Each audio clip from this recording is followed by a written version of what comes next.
बाहर से झोपड़ी, अंदर से 50 एसी का ससुराल। राधिका चूल्हे पर खाना बना रही थी, तब अचानक उसे बहुत गर्मी लगने लगती है और वो अपनी माँ के पास आती है और कहती है, माँ, मुझसे अब और नहीं होगा, मैं मर जाऊंगी इस गर्मी में। मैं आज खाना नहीं बना पाऊंगी, मुझे बहुत गर्मी लग रही है और इस चूल्हे के पास बैठकर तो ऐसा लगता है जैसे किसी ने मुझे जलती हुई आग में झोंक दिया हो।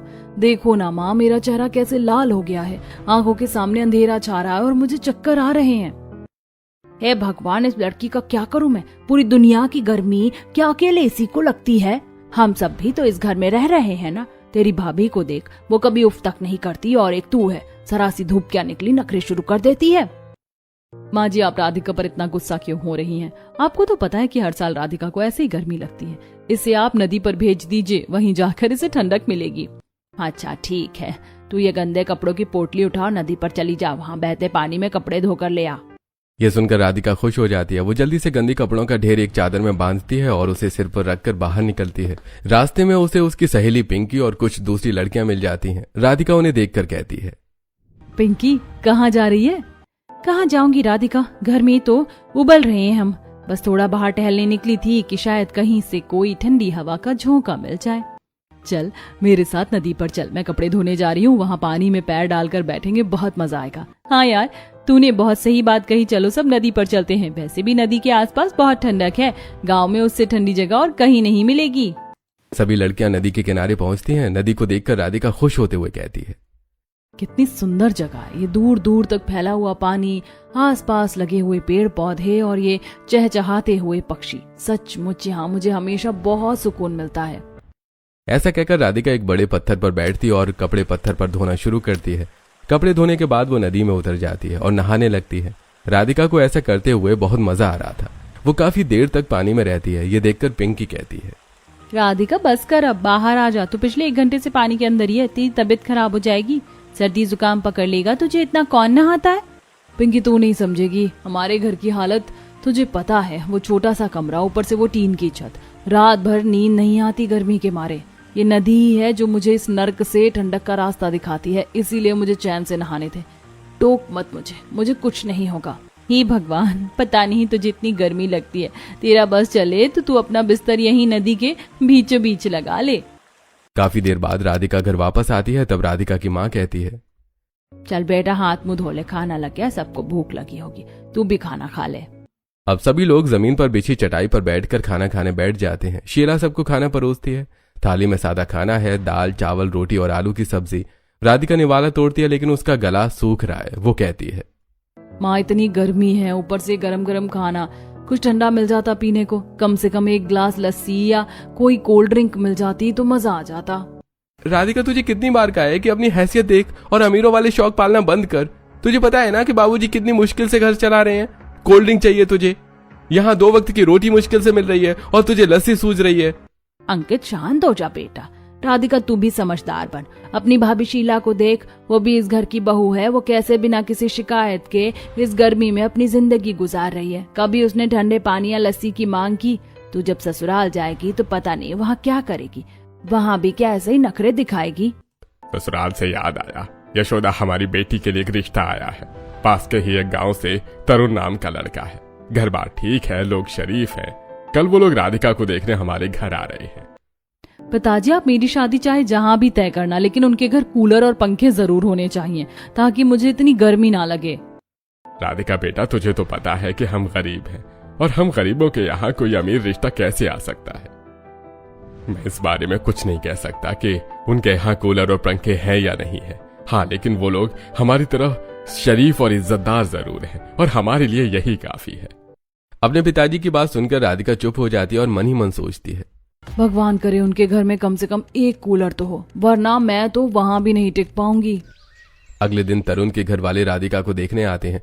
तरुण के पिता महेंद्र, माँ शारदा और छोटी बहन सौम्या सोफे पर बैठते हैं। राधिका ट्रे में चाय और नाश्ता लेकर आती है। उसे देखकर शारदा कहती है, अरे वाह, राधिका तो वाकई बहुत सुंदर है, जैसा हमने सुना था उससे भी कहीं ज्यादा प्यारी। भाई साहब, हमें तो लड़की पहली नजर में ही पसंद है, हमें ये रिश्ता मंजूर है। बिल्कुल बिल्कुल, जितनी जल्दी हो सके हम ये शादी कर देंगे।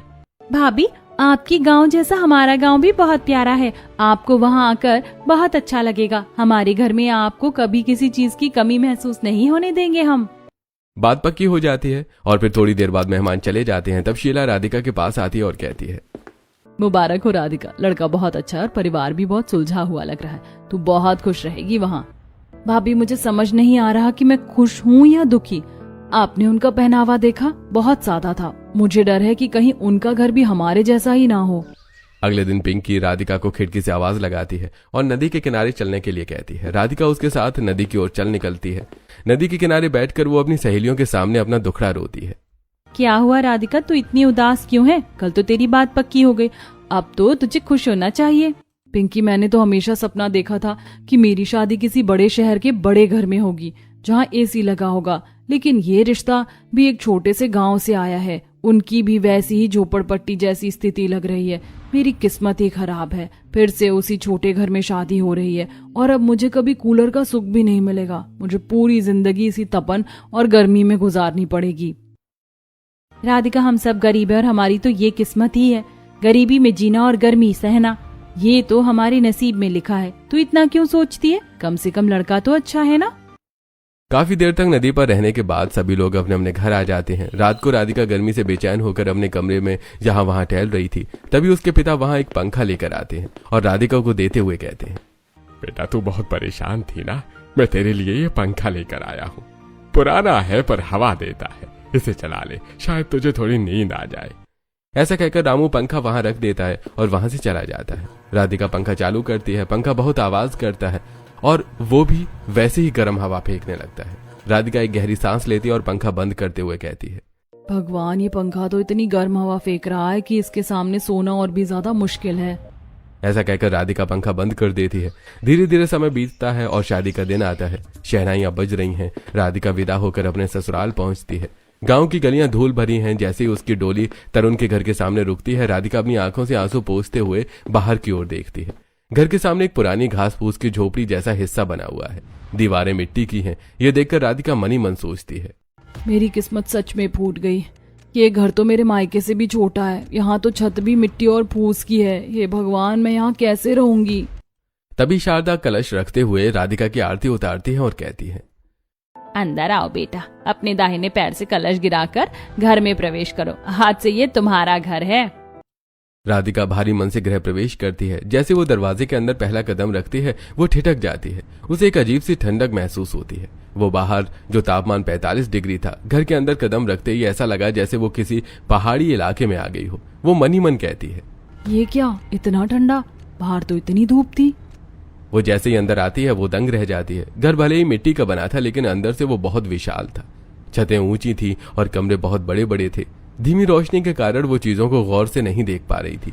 तभी उसके ससुर कहते हैं, बेटा तू बहुत थक गई होगी।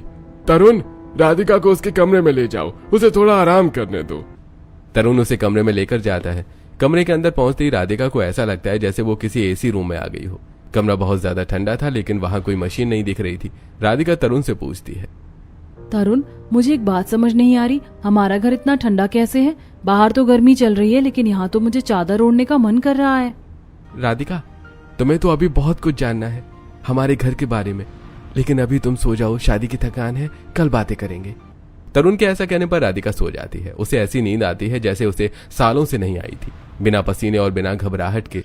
सुबह जब वो सोकर उठती है और तैयार होकर हॉल में आती है तो उसे फिर से वही तेज ठंडक महसूस होती है। राधिका देखती है कि हॉल बहुत बड़ा है और मिट्टी की दीवारों पर बहुत ही सुंदर नक्काशी की गई है। तभी शारदा वहां आती है। राधिका उससे कहती है, माँ जी, मुझे पूछना था कि ये हॉल इतना ठंडा कैसे रहता है? मुझे यहाँ कोई मशीन भी दिख नहीं रही है, फिर ये जादू कैसे हो रहा है? जादू नहीं है बेटा, ये हमारी मेहनत और दिमाग का नतीजा है। वो देखो। शारदा अपनी उंगली से एक बड़ी सी खिड़की की ओर इशारा करती है। राधिका पास जाकर देखती है। खिड़की के बाहर लोहे के एक फ्रेम में ढेर सारे मिट्टी के मटके एक खास क्रम में जमे हुए थे। ऊपर से एक पाइप के जरिए उन सभी मटकों पर पानी गिर रहा था और एक छोटी मोटर लगी थी जो उसे पानी को घुमा रही थी। पानी मटकों से टकराकर नीचे गिर रहा था और बाहर की हवा जब इन भीगे हुए मटकों के बीच से गुजरकर अंदर आ रही थी तो वो बिल्कुल एसी जैसी ठंडी हो रही थी। ये देखकर राधिका हैरान रह जाती है और कहती है, माँ जी, ये तो कुछ एसी जैसा लग रहा है, ये किसने बनाया? हाँ बेटा, ये हमारा जुगाड़ का एसी है। इसी ने पूरे हॉल को कश्मीर बना रखा है। अब तुम जल्दी से किचन में जाओ और कुछ बना लो। तुम्हारी पहली रसोई की रस्म है ना, धीरे धीरे तुम्हें इस घर के बारे में और भी बहुत कुछ जानना है। राधिका रसोई की ओर बढ़ती है। उसे लग रहा था कि रसोई में तो कम से कम गर्मी होगी क्योंकि वहां चूल्हा जलता है, लेकिन जैसे वो रसोई के अंदर घुसती है वहां का तापमान हॉल से भी कम था। वो अचंभित होकर खड़ी रह जाती है। तभी सौम्या पीछे से आती है और कहती है, क्या हुआ भाभी, रसोई पसंद नहीं आई? सौम्या एक बात बताओ, ये किचन इतना ठंडा कैसे है? यहाँ तो आग जलती है, फिर भी यहाँ इतनी बर्फ जैसी ठंडक क्यों है? वो देखिए भाभी, खिड़की की तरफ। सौम्या उंगली से खिड़की पर लगे एक बड़े से पंखे की तरफ इशारा करती है। उस पंखे के ठीक सामने एक बहुत बड़ी लोहे की ट्रे रखी थी जिसमें बर्फ के बड़े बड़े टुकड़े भरे हुए थे। पंखा जब चलता था तो वो बर्फ की ठंडक को खींचकर पूरी रसोई में फैला देता था। ये देखकर राधिका चौंक जाती है और कहती है, ओ माय गॉड, इतनी अद्भुत तकनीक का इस्तेमाल करके ये एसी किसने बनाया है? भाभी अभी तो शुरुआत है, आपको बहुत कुछ जानना है। अभी फिलहाल आप अपनी पहली रसोई के लिए हलवा और खाना बना लीजिए, सब इंतजार कर रहे हैं, बाकी बातें बाद में करेंगे। सौम्या ऐसा कहकर वहां से चली जाती है। राधिका बड़े उत्साह के साथ खाना बनाना शुरू करती है। वो सूजी का हलवा, दाल, चावल, पूड़ी और छोले बनाती है। उसे एक बूंद भी पसीना नहीं आता। वो बहुत खुश है। खाना बनाने के बाद वो अपनी सास के पास जाती है। माँ जी, खाना तैयार है, उसे कहाँ लगाऊं? सौम्या, जाओ भाभी को डाइनिंग रूम दिखाओ और खाना वहीं लगवाओ। सौम्या उसे एक बड़े से डाइनिंग एरिया में लेकर जाती है। पूरा घर मिट्टी का है, लेकिन डाइनिंग एरिया की सजावट किसी महल से कम नहीं थी। वो डाइनिंग एरिया भी बहुत ठंडा था। तभी तरुण वहां आता है और सौम्या को ताली देता है। फिर राधिका से कहता है, अरे क्यों राधिका, कैसा लगा हमारा डाइनिंग रूम? तरुण, ये कैसे मुमकिन है? इतना बड़ा हॉल और इतनी ठंडक, यहाँ तो बर्फ भी नहीं दिख रही और ना ही मटके, फिर ये कमरा ठंडा कैसे है? तभी तरुण एक कोने की तरफ इशारा करते हुए कहता है, अरे वो देखो, वो हमारा तीसरा टाइप का एसी है। राधिका देखती है कि डाइनिंग एरिया के चारों तरफ जो पर्दे लटके हुए थे वो कपड़े के नहीं बल्कि एक विशेष प्रकार की घास के बने हुए थे, और उन पर्दों के पीछे छोटी छोटी पाइपलाइन थी जिनसे पानी धीरे धीरे उन पर टपक रहा था, और पर्दों के पीछे छोटे छोटे पंखे लगे हुए थे। जैसे पंखे चलते वो गीली घास की खुशबू और ठंडक को पूरे कमरे में भर देती। राधिका ये सब हैरानी से देख रही थी। तभी सौम्या कहती है, भाभी ये सारे हमारे एसी हैं, हमारे घर में ऐसे 50 से भी ज्यादा एसी हैं। ये सुनकर राधिका दंग रह जाती है। वो जल्दी जल्दी किचन से खाना लाकर टेबल पर लगाती है। पूरा परिवार साथ बैठकर खाना खाता है। खाने के बाद महेंद्र राधिका को एक छोटा सा मखमल का डिब्बा देते हुए कहता है, बेटा, ये तुम्हारी पहली रसोई का तोहफा है, इसे रखो। राधिका डिब्बा खोलती है तो अंदर सोने की एक बहुत ही भारी और सुंदर अंगूठी थी। ये देखकर राधिका मन ही मन सोचती है, ये लोग इतने गरीब दिखते हैं, घर भी मिट्टी का है, फिर ये सोने की अंगूठी, इतना पैसा इनके पास कहाँ से आया? बाबूजी, माँ जी, ये तो सोने की अंगूठी लग रही है, बहुत महंगी होगी। हमारे पास इतना पैसा कहाँ से आया कि हम ऐसी चीज खरीद सके? मेरा मतलब है। बेटा, सब कुछ अभी मत जानो, धीरे। आज शाम तुम्हारी मुंह दिखाई है, उसकी तैयारी करो। शारदा उसे तैयार होने के लिए भेजती है। सौम्या उसके कमरे में एक बहुत ही महंगी रेशमी ड्रेस और कीमती जेवर लेकर आती है। राधिका उन्हें पहनती और आईना देखते हुए अपने मन में सोचती है, समझ नहीं आ रहा कि ये क्या रहस्य है। बाहर से झोपड़ी, अंदर से राजमहल जैसी ठंडक, और अब ये महंगे गहने। तरुण आखिर करता क्या है? थोड़ी देर बाद मुंह दिखाई की रस्म शुरू होती है। गांव की औरतें इकट्ठा होती हैं। राधिका की सुंदरता की सब तारीफ करती हैं। तभी विमला महेंद्र के पास आती है और कहती है, भाई साहब, बहन जी, मेरी बेटी की शादी अगले हफ्ते है, घर में खाने को दाने नहीं है, शादी कैसे करूंगी? मुझे विश्वास है कि आप लोगों की तरफ से मुझे मदद जरूर मिलेगी, जैसा आपने हमेशा किया है। विमला, तुम चिंता मत करो, तुम्हारी बेटी हमारी भी बेटी है, शादी का सारा इंतजाम हो जाएगा, तुम बस खुश रहो। ये सब देखकर राधिका मन ही मन सोचती है, ये लोग खुद मिट्टी के घर में रहते हैं और दूसरों की शादी का खर्चा उठाने की बात कर रहे हैं। ये सब क्या हो रहा है? थोड़ी देर बाद सभी मेहमान चले जाते हैं। तब शारदा सौम्या से कहती है, सौम्या, हमारी बहू को जरा हमारा ये 50 एसी वाला पूरा घर घुमा दो, इसे भी तो पता चले कि ये किस घर की लक्ष्मी बनी है। ठीक है भाभी, चलिए मैं आपको दुनिया का सबसे अनोखा घर दिखाती हूँ। सौम्या राधिका का हाथ पकड़कर उसे एक के बाद एक कमरों में ले जाती है। हर कमरे में एक नई तकनीक का एसी लगा था। कहीं साइकिल के पहियों से पंखे बनाए गए थे, कहीं पुरानी फ्रिज के कंडेंसर का इस्तेमाल किया गया था, तो कहीं मिट्टी के पाइपों से ठंडी हवा पास की जा रही थी। राधिका हर एसी को देखकर दांतों तले उंगली दबा देती है। सौम्या उसे 49 कमरों और कोनों तक ले जाती है, लेकिन अंत में एक बहुत बड़ा कमरा आता है जिसके दरवाजे पर बड़ा सा ताला लटका हुआ है। सौम्या वहां पहुंचकर रुक जाती है। तब राधिका कहती है, सौम्या, इस कमरे में क्या है? इसे क्यों नहीं खोल रही हो? भाभी, इस कमरे में जाने की इजाजत अभी किसी को नहीं है, चलिए अब वापस चलते हैं। राधिका के मन का सस्पेंस और गहरा हो जाता है। अगले दिन वो सब विमला की बेटी की शादी में जाते हैं। शादी एक बड़े सामुदायिक हॉल में हो रही है। बाहर तेज धूप है, लेकिन जैसे ही राधिका हॉल के अंदर कदम रखती है वहां भी वही ठंडी हवा थी। तभी विमला वहां आती है और महेंद्र के पैर छूती है और कहती है, भाई साहब, आपका बहुत बहुत धन्यवाद। आपकी मदद की वजह से ही मेरी बेटी की शादी इतनी अच्छी तरह से हो पा रही है। और देखिए, आपने यहाँ भी अपनी वो ठंडक वाली मशीन लगा दी, मेहमानों को कोई तकलीफ नहीं हो रही। तो ये ठंडक भी इन्हीं लोगों की देन है।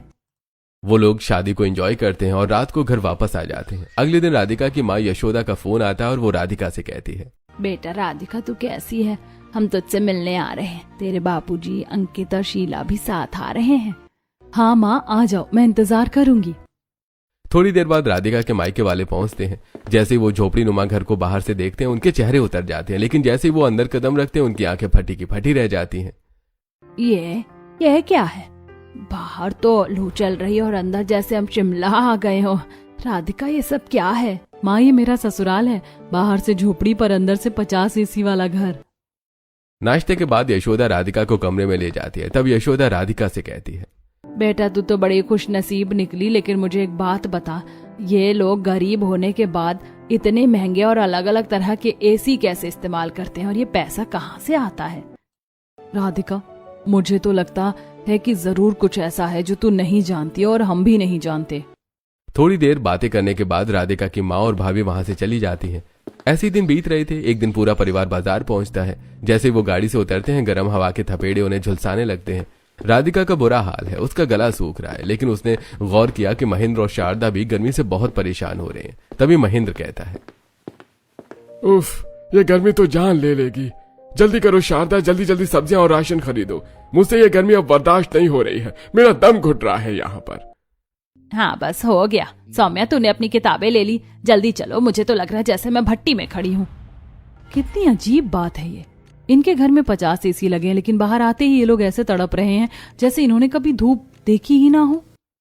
वो लोग जल्दी जल्दी सामान समेटकर अपनी जीप की तरफ भागते हैं। थोड़ी देर बाद वो घर आ जाते हैं। घर आकर सभी लोग राहत की सांस लेते हैं। तभी एक बूढ़ी औरत घर के बाहर आती और आवाज देकर महेंद्र को बुलाती है और कुछ पैसे देते हुए कहती है, बाबूजी, क्या इतने पैसे में मुझे AC मिल सकता है?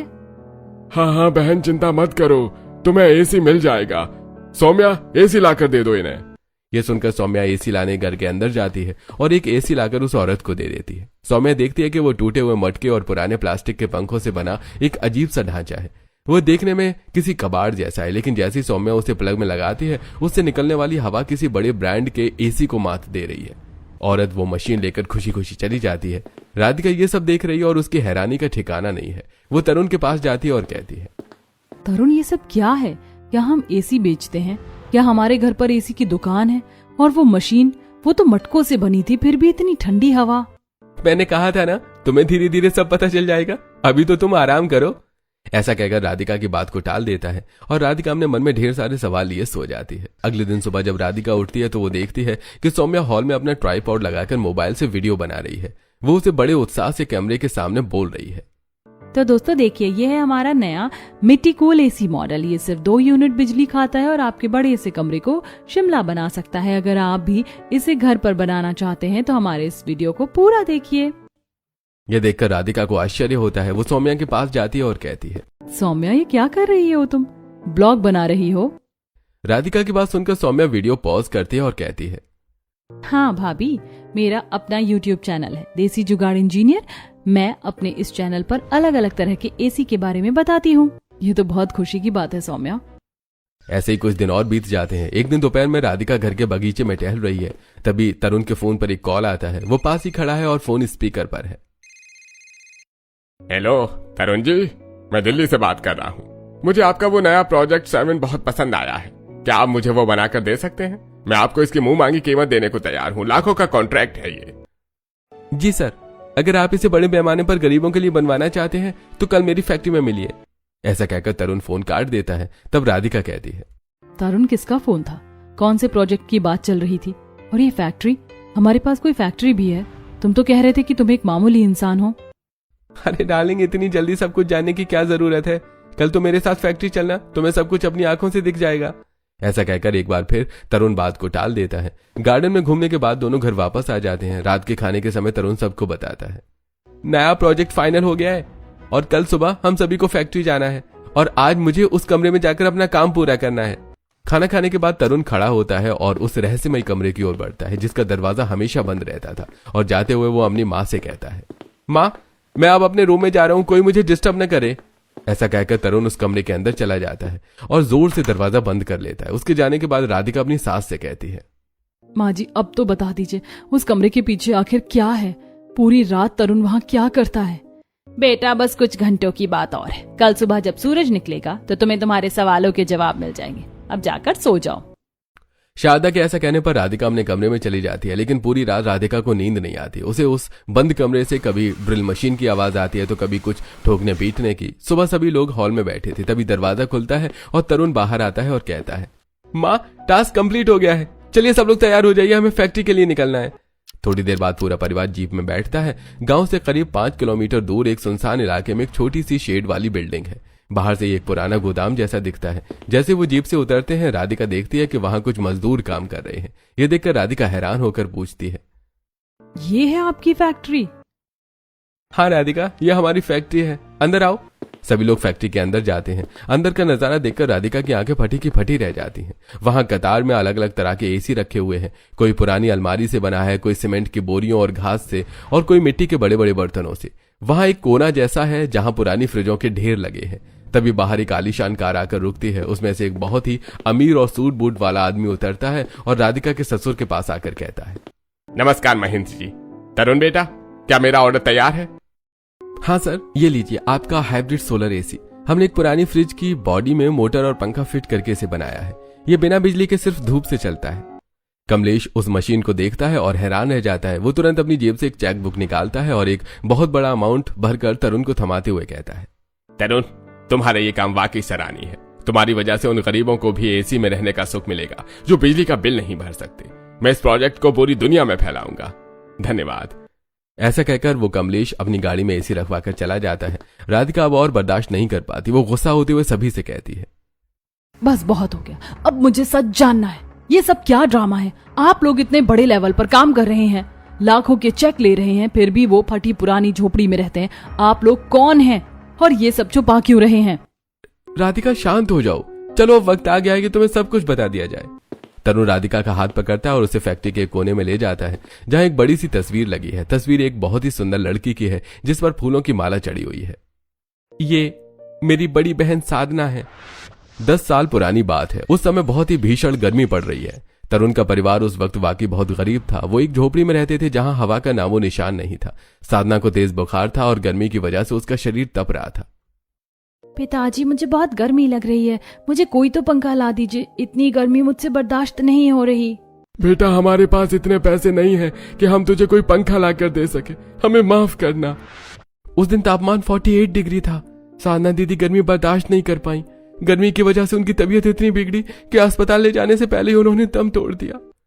उस दिन हमने अपनी बेटी को सिर्फ इसलिए खो दिया क्योंकि हमारे पास उसे ठंडक देने के साधन नहीं थे।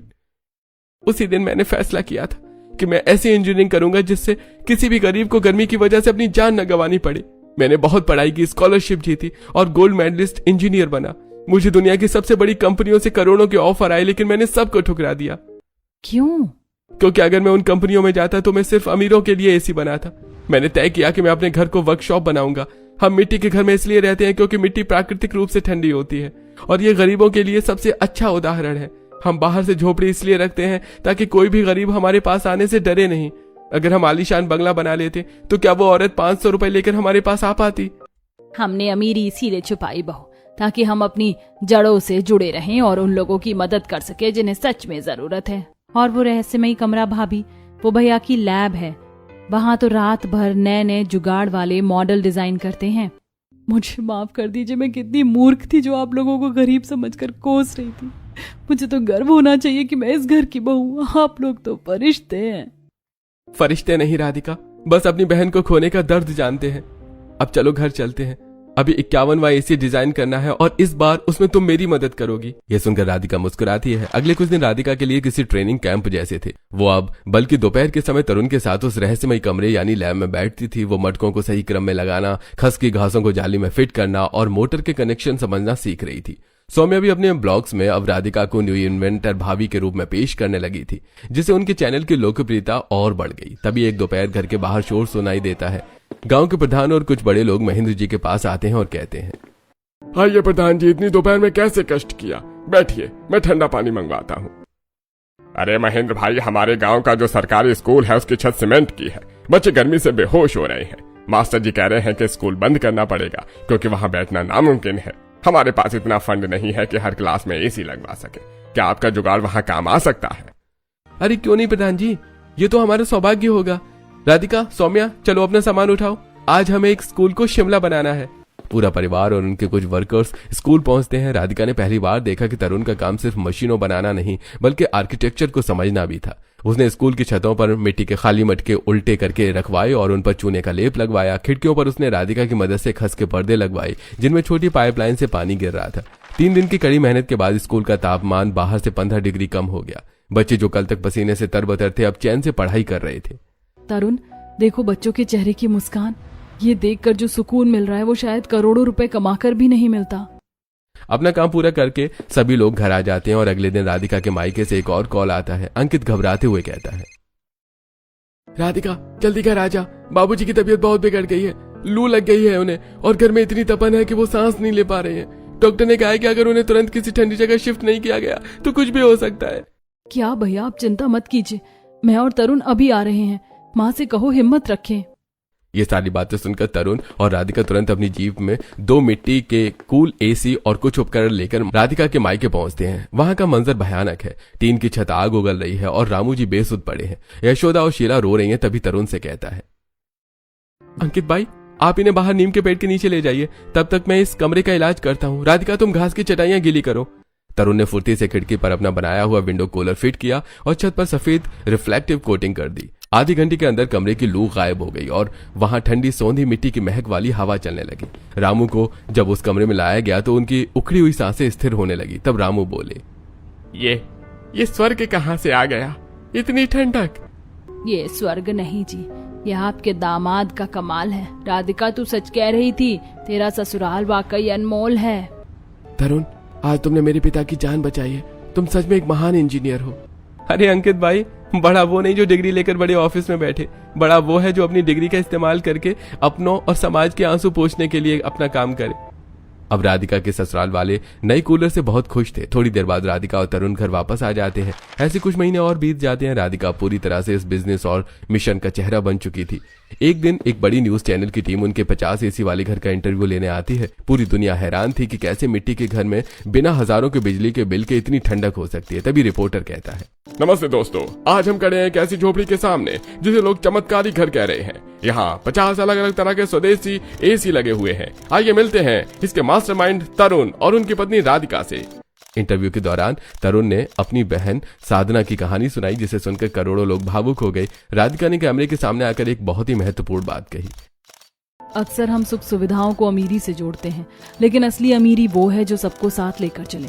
हमारे घर में 50 एसी इसलिए नहीं है कि हमें ऐश करनी है, बल्कि इसलिए है ताकि हम 50 अलग अलग तकनीकों को टेस्ट कर सके और उन्हें गरीबों तक पहुंचा सके। हमारा घर एक लैब है और हमारी जिंदगी एक मिशन। ऐसे कुछ दिन और बीत जाते हैं। एक दिन राधिका और तरुण अपने घर की छत पर बैठे हैं। तरुण, आज मुझे वो दिन याद आ रहा है जब मैं नदी पर कपड़े धोते हुए रो रही थी और भगवान को कोस रही थी। मुझे तब पता नहीं था कि भगवान मुझे ऐसी जगह भेजेंगे जहां मैं खुद दूसरों के लिए ठंडक का रास्ता बन जाऊंगी। और मुझे पता नहीं था कि मुझे एक ऐसी जीवन साथी मिलेगी जो मेरी साधना दीदी के अधूरे सपने को अपना बना लेगी। राधिका, अब तो तुम्हें इस बाहर से झोपड़ी वाले घर से कोई शिकायत नहीं है ना? शिकायत? तरुण, अब अगर कोई मुझे महल भी दे तो मैं उसे ठुकरा दूंगी, क्योंकि इस मिट्टी की सौंधी महक और इन 50 एसी की ठंडक में जो सुकून है वो दुनिया की किसी और चीज में नहीं। तभी सौम्या दौड़ती हुई आती है। उसके हाथ में सिल्वर प्ले बटन है जो यूट्यूब से आया है। सौम्या वो दिखाते हुए कहती है, भैया भाभी देखिए, हमारा चैनल हिट हो गया। अब हमारे पास और भी ज्यादा फंड्स हैं नए प्रोजेक्ट्स के लिए। तभी महेंद्र और शारदा भी वहां आते हैं और अपने बच्चों की कामयाबी देखकर उनकी आंखें भर आती हैं। पूरा परिवार एक दूसरे का हाथ थामे खड़ा है। बाहर भले ही धूप हो, लेकिन उस घर के अंदर और उन सब के दिलों में अब हमेशा के लिए शांति और संतोष की ठंडक बस गई है।